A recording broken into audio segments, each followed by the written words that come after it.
Hello welcome back to Advik mum pregnancy caring. మీరు మొదటిసారి గర్భం దాల్చారా? ఈ వీడియోలో నేను చెప్పే ప్రతి విషయం కూడా మీకు చాలా ఉపయోగపడుతుంది. నేను చెప్పే ఈ 10 టిప్స్ కనుక మీరు ఫాలో అయితే డెఫినెట్లీ మీకు డెలివరీ అనేది చాలా మంచిగా జరిగి కడుపులో బిడ్డ ఎదుగుదల చాలా మంచిగా ఉంటుంది. సో ఇలాంటి ప్రాబ్లం లేకుండా మీరు డెలివరీ అవుతారు. సో ఆ ఏం టిప్స్ అనేవి ఈ వీడియోలో క్లియర్గా తెలుసుకుందాం. వీడియోలోకి వెళ్ళిపోయే ముందుగా మన ఛానల్ అయితే సబ్స్క్రైబ్ అయితే చేసుకోండి. పక్కనే ఉన్న బెల్ ఐకాన్ అయితే క్లిక్ చేయండి. నేను పెట్టే ప్రతి వీడియో కూడా మీకు ముందుగా నోటిఫికేషన్ రూపంలో రావడం అయితే జరుగుతుంది. ఏదైనా సందేహాలు ఉంటే కూడా కింద కామెంట్ చేస్తే నేను డెఫినెట్లీ మీకు రిప్లై ఇస్తాను. ఇక వీడియోలోకి అయితే వెళ్ళిపోయి మొదటిసారి గర్భం దాల్చిన స్త్రీలు చాలా జాగ్రత్త వహించాలి. సో ప్రతి విషయంలో కూడా మీరు తీసుకునే చిన్న చిన్న కేరింగ్స్ అనేవి మీ బిడ్డకి చాలా మంచివి అన్నమాట. సో అవి ఏంటి, ఎలాంటి టిప్స్ యూజ్ చేయాలి అనేది నేను ఈ వీడియోలో క్లియర్గా చెప్తాను. సో మొదటి టిప్ చాలా ఉపయోగకరమైనది ఏంటి అంటే నీరు తాగడం. ఎక్కువగా నీరు తాగాలి గర్భవతులు. మీన్స్ స్టార్టింగ్ నుంచి కూడా నీరు అనేది ఎక్కువగా తాగాలి గర్భవతులు. ఎందుకంటే మొదటి 3 నెలలు నీరు తాగడం వల్ల వేడి తగ్గిస్తుంది, గర్భం నిలవడానికి చాలా మంచిగా ఉంటుంది, బేబీ యొక్క ఫార్మేషన్ అనేది చాలా మంచిగా ఉంటుందన్నమాట. అందుకే మొదటి 3 నెలలు నీరు ఎక్కువగా తాగాలి. ఎందుకంటే డీహైడ్రేషన్ కాకుండా ఉండడానికి ఎక్కువగా వాటర్ తాగాలి. సెకండ్ ట్రైమిస్టర్కి వచ్చేటప్పటికి అలాగే థర్డ్ ట్రైమిస్టర్కి వచ్చేటప్పటికి ఏంటి అంటే మనకు నీరు ఎక్కువ తాగడం వల్ల ఉమ్మ నీరు అనేది చాలా మంచిగా ఉంటుంది అన్నమాట. సో ఉమ్మ నీరు అంటే ఏంటంటే బేబీకి మనకి పోషకాలను అందించే ఒక కుషన్ అన్నమాట. సో బేబీకి బయట నుంచి వచ్చే పొల్యూషన్ కానీ సౌండ్స్ కానీ ఏవి కూడా బేబీ వరకు చేరకుండా ఈ ఉమ్మ నీరు చుట్టూరా ఉంటుంది. అలాగే పోషకాలను అందించేది కూడా ఈ ఉమ్మ నీరు అన్నమాట. సో తల్లి నుంచి 50% అందితే ఈ ఉమ్మ నీరు నుంచి కూడా ఒక 50% బేబీయే తయారు చేసేసుకొని ఆ ఉమ్మ నీరుని మింగడం రివీల్ చేయడం వల్ల సో బేబీ ఫార్మేషన్ అనేది మంచిగా సాగుతుంది. అందుకనే మనకి ఉమ్మ నీరు అనేది నార్మల్గా ఉండడానికి డెఫినెట్లీ మనకి ఖచ్చితంగా నీరు అనేది పర్ఫెక్ట్గా తాగాలి. ఎందుకంటే చాలామందికి వాటర్ అనేది ఎక్కువ తాగలేరు. సో ఒక డౌట్ రావచ్చు, అక్క ఏం తాగుతాం అక్క, మరీ పదే ఇంతగానో వాటర్ తాగుతామా అని అంటే సో నేను అందుకే చెప్తున్నాను. సో వాటర్ తాగకండి, ఇంకా చాలా ఉంటాయి. వాటర్ కంటెంట్ ఉన్న ఫుడ్స్ తీసుకోవచ్చు, వాటర్ కంటెంట్ ఉన్న వెజిటేబుల్ తినవచ్చు, వాటర్ కంటెంట్ ఉన్న ఇంకేమైనా తీసుకోవచ్చు. అంటే మనం ఇంట్లో తయారు చేసుకున్న జ్యూస్ తీసుకోండి. So orange juice, Apple juice ఇవన్నీ వాటర్ కంటెంటే ఉంటాయి. మంచిగా జ్యూస్ చేసుకొని తాగండి. లేదా ఫ్రూట్స్ తినండి. లేదా మనకి వెజిటేబుల్స్కి వచ్చేసరికి బీరకాయ, సోరకాయ, తోటకూర ఇలా మంచి వాటర్ కంటెంట్ ఉంటుంది. ఇవన్నీ తీసుకోండి. కొబ్బరి బొండ తాగండి. కొబ్బరి బొండ చాలా మంచిది. కొబ్బరి బొండ తీసుకోండి.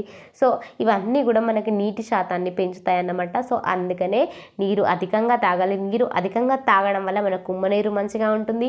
ఉమ్మ నీరు వల్ల బిడ్డ ఎదుగుదల చాలా మంచిగా ఉంటుంది. ఈ విషయాన్ని గుర్తుపెట్టుకోండి. సో మనకి ఉమ్మ నీరు నార్మల్ రేంజెస్ వచ్చేసి 8 సెంటీమీటర్ల నుంచి 18 సెంటీమీటర్లు కనుక ఉంటే ఇది మనకి నార్మల్ రేంజ్గా చెప్పుకోవచ్చు. సో ఇక నెక్స్ట్ వచ్చేసి ఏంటంటే నిద్ర అనేది గర్భవతులకి చాలా మెయిన్ అన్నమాట. సో ఎక్కువగా ఏంటంటే మనకి నిద్ర అనేది సరిగ్గా లేకపోతే నార్మల్ వ్యక్తులకి స్ట్రెస్ అనేది చాలా ఎక్కువగా అవుతుంది, చిరాక్నెస్ వస్తుంది. సో ప్రెగ్నెన్సీ టైంలో హార్మోనల్ చేంజెస్ వల్ల బాగా చిరాక్నెస్ ఉంటారు. డెఫినెట్లీ విశ్రాంతి అనేది అవసరం. అందుకనే డెఫినెట్లీ డే టైంలో ఒక 1 అవర్ లేదా నైట్ టైంలో 8 గంటల నిద్ర అనేది చాలా ఇంపార్టెంట్. ఇక థర్డ్ టిప్ వచ్చేసి ఏంటి అని అంటే ఫుడ్. సో ఒక డౌట్ అయితే వస్తుంటుంది, అక్క ఎలాంటి ఫుడ్ తీసుకోవాలి అనేసి. సో అన్ని రకాల ఫుడ్స్ అయితే తీసుకోవచ్చు. అయితే మొదటి 3 నెలలు అయితే బాగా వేడి చేసే పదార్థాలు అయితే తీసుకోకూడదు. ఎందుకంటే మనకు అప్పుడే ప్రెగ్నెన్సీ అనేది స్టార్ట్ అయింది కాబట్టి బేబీ యొక్క ఫార్మేషన్ చిన్న గుడ్డులాగే ఉంటుంది కాబట్టి సో మనకు అది ఎనీ టైం మనం జాగ్రత్తలు అనేవి వహించకపోతే బేబీ యొక్క ఫార్మేషన్ అనేది జరగదు. అందుకనే డెఫినెట్లీ మొదటి 3 నెలలు అయితే బాగా వేడి చేసే పదార్థాలకి దూరంగా ఉండాలి.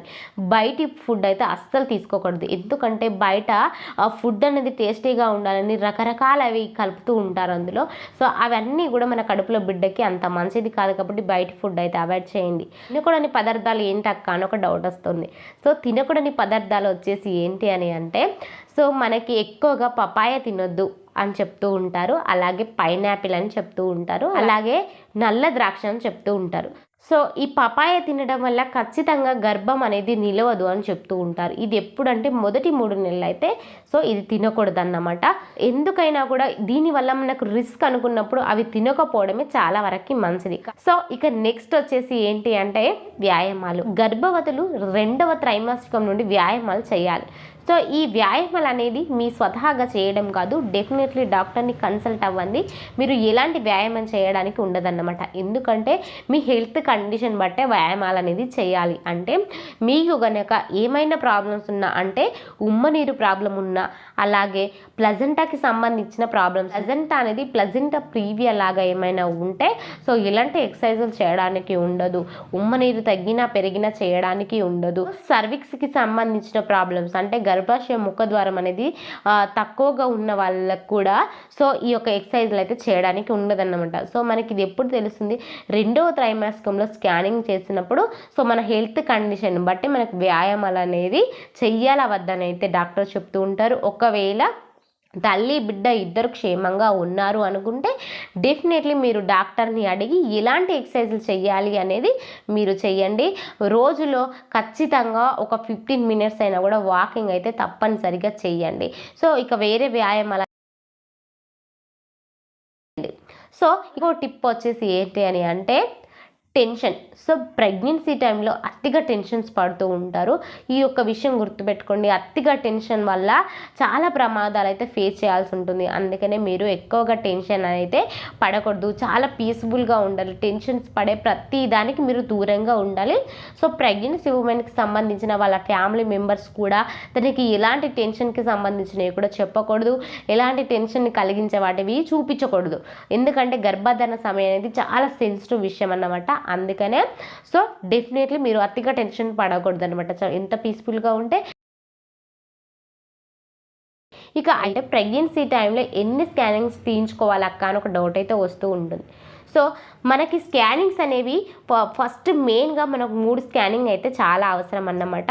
సో ఫస్ట్ మనకి ప్రెగ్నెన్సీ కన్సీవ్ అయినాక తీయించుకునే స్కానింగ్, ఆ తర్వాత బేబీ యొక్క అభివృద్ధి అనేది ఎలా ఉంది, బేబీ ఫార్మేషన్ అనేది ఎలా ఉందని తెలుసుకోవడానికి ఒక స్కానింగ్, చివరలా బేబీ యొక్క గ్రోత్ అనేది, బేబీ యొక్క బరువు వెయిట్ అనేది ఎంత ఉంది తెలుసుకోవడానికి మరొక స్కానింగ్. సో 3 స్కానింగ్స్ అయితే నిజానికి హెల్తీ గర్భిణీలకి అవసరం. ఒకవేళ ఏమైనా ప్రాబ్లమ్స్ ఉన్నా, అంటే బేబీకి జెనెటిక్ సంబంధించిన ఏమైనా ప్రాబ్లమ్స్ ఉన్నా, తల్లిలో నేను ఇందాక చెప్పినట్టు సర్విక్స్ ప్రాబ్లమ్స్ కానీ, ప్లజెంటా ప్రాబ్లమ్స్ కానీ, ఉమ్మనీరు ప్రాబ్లమ్స్ కానీ, బీపీ ప్రాబ్లమ్స్ కానీ, సో ఇలాంటి ఏమైనా ప్రాబ్లమ్స్ కంటిన్యూస్గా మీకు ఉన్నా కూడా మీకు స్కానింగ్స్ అనేవి మరీ రాస్తూ ఉంటారన్నమాట. సో ఎందుకంటే వాళ్ళకి క్లియర్నెస్ అనేది రావాలి కదా, సో అందుకోసం అనేసి మళ్ళీ మీకు స్కానింగ్స్ అనేవి రాస్తూ ఉంటారు. సో స్కానింగ్స్ ఎక్కువ తీయించుకోవడం వల్ల మీకు ప్రాబ్లం అయితే ఏం లేదు. నేను ఆల్రెడీ ఒకరు అన్నారన్నమాట మనకి కామెంటర్స్, అక్క ఎక్కువగా స్కానింగ్స్ తీయించుకుంటే రేడియేషన్ ప్రాబ్లం అవుతుందంట కదా అనేసి. సో స్కానింగ్స్ వల్ల రేడియేషన్ ప్రాబ్లం ఏం కాదు, మీరేం కంగారు పడాల్సిన అవసరం లేదు. సో మన హెల్త్ కండిషన్ బట్టి మనకు స్కానింగ్స్ అనేవి రాస్తారు. ఖచ్చితంగా గర్భధారణ సమయంలో 3 స్కానింగ్స్ అయితే చాలా అవసరం అన్నమాట. నెక్స్ట్ వచ్చేసి ఏంటంటే బేబీ మూమెంట్స్ అన్నమాట. సో కొంతమంది ఏంటి అంటే మన పెద్దవాళ్ళు చెప్తూ ఉన్నారు 5 నెలల్లోనే బేబీ కదలికలు తెలుస్తాయి, సో ఇంకా తెలియట్లేదని ఫస్ట్ ప్రెగ్నెన్సీ ఉమెన్స్ని చాలా కంగారు పెట్టేస్తూ ఉంటారన్నమాట. సో మూమెంట్స్ అనేవి తెలియాలి కదా, ఎందుకు తెలియట్లేదు అని చెప్తూ ఉంటారు. సో దీనివల్ల ఈ మొదటిసారి గర్భం దాల్చిన స్త్రీలు చాలా కంగారు పడిపోతూ ఉంటారన్నమాట. సో నిజంగా 5 మంత్స్లోనే బేబీ మూమెంట్స్ తెలుస్తాయా అనేసి భయపడిపోతుంటారు. నిజానికి 5 మంత్స్లో బేబీ మూమెంట్స్ తెలియవు. 6 నెలల మొదటి వారంలోనే మనకి బేబీ యొక్క మూమెంట్స్ అనేవి మంచిగా తెలుస్తాయి. ఈ విషయాన్ని మీరు గుర్తుపెట్టుకోండి. సో అంటే మనకి స్టార్ట్ అయ్యేది ఎప్పుడు 6 నెలల మొదటి వారం నుంచే మనకు బేబీ యొక్క మూమెంట్స్ స్టార్ట్ అవుతాయి. అదైనా కూడా లోపల కొంచెం లైట్గా బుడుగ అన్నట్టుగానే స్టార్ట్ అవుతాయి, కానీ అతిగా స్టార్ట్ కావు. ఎప్పుడైతే మనకి 7 నెలలు అనేవి పడతాయో అప్పటి నుంచి బేబీ యొక్క మూమెంట్స్ అనేవి మంచిగా క్లియర్గా తెలుస్తాయి అన్నమాట. సో మీరు ఎవరైనా మీ పక్కన వాళ్ళు కానీ ఎవరైనా పెద్దవాళ్ళు కానీ ఇంకా తెలియట్లేదని 5 నెలల్లోనే తెలుస్తాయని మిమ్మల్ని ఎవరైనా భయపెడితే మాత్రం మీరు అస్సలు భయపడిపోకండి. సో ఓకేనా, క్లియర్. సో నెక్స్ట్ టిప్ ఏంటంటే సో చాలా మందికి పొట్ట మరి పొట్ట సైజ్ అనేది చిన్నగా ఉంది పెద్దగా ఉందని ఒకరితో ఒకరు పోల్చుకొని భయపడిపోతూ ఉంటారన్నమాట. గర్భవతులు మొదటిసారి గర్భం దాల్చిన స్త్రీలకి ఎక్కువగా సందేహాలు ఇవే అన్నమాట. ఏంటంటే పొట్ట అనేది వేరే వాళ్ళ ప్రెగ్నెన్సీతో మీ ప్రెగ్నెన్సీతో పోల్చుకుంటే వాళ్ళది పెద్దగా ఉంది, మీది చిన్నగా ఉంది. సో ఎందుకు ఇలా జరుగుతుంది అని ఒక సందేహం అన్నమాట.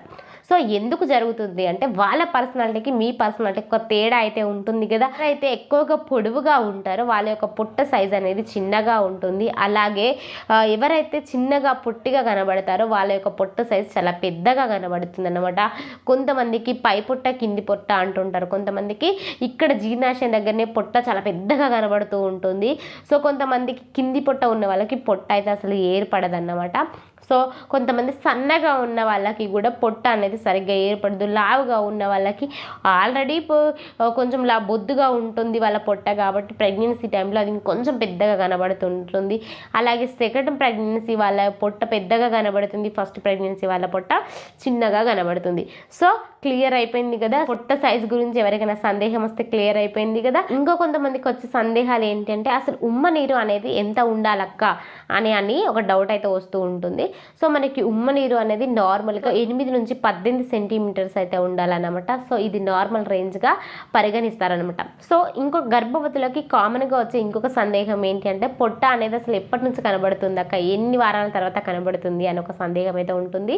సో నేను ఇంతకుముందు చెప్పినట్టు సో అది మన యొక్క బాడీ యొక్క స్ట్రెచెస్ని బట్టి ఉంటుందన్నమాట. పొట్ట అనేది ఎప్పటి నుంచి కనబడుతుంది అంటే మనకి 4 లేదా 5వ నెలల నుంచి అయితే మనకి పొట్ట అనేది బయటకు కనబడుతూ ఉంటుంది. అంటే చూసే వాళ్ళకి ఓహో వీళ్ళు ప్రెగ్నెన్సీయా అని వాళ్ళు కన్ఫర్మ్ చేసుకునేలాగా కనబడుతుంది అన్నమాట. సో కొంతమందికి 5వ నెలల అంటే నేను ఇందాక చెప్పినట్టు కొంచెం సన్నగా ఉన్న వాళ్ళు పొడుగుగా ఉన్న వాళ్ళకి 5వ నెల నుంచే. సో క్లియర్ అయిపోయింది కదా. సో ఈ వీడియోలో క్లియర్గా తెలుసుకున్నారు కదా. సో గర్భవతులకి నార్మల్గా వచ్చే సందేహాలు ఇవి అన్నమాట. సో నేను అందుకనే ఈ వీడియోలో అయితే షేర్ చేశాను. ఈ వీడియో కనుక మీకు నచ్చితే లైక్ చేయండి, షేర్ చేయండి, మన ఛానల్ అయితే సపోర్ట్ చేయండి. Thank you so much.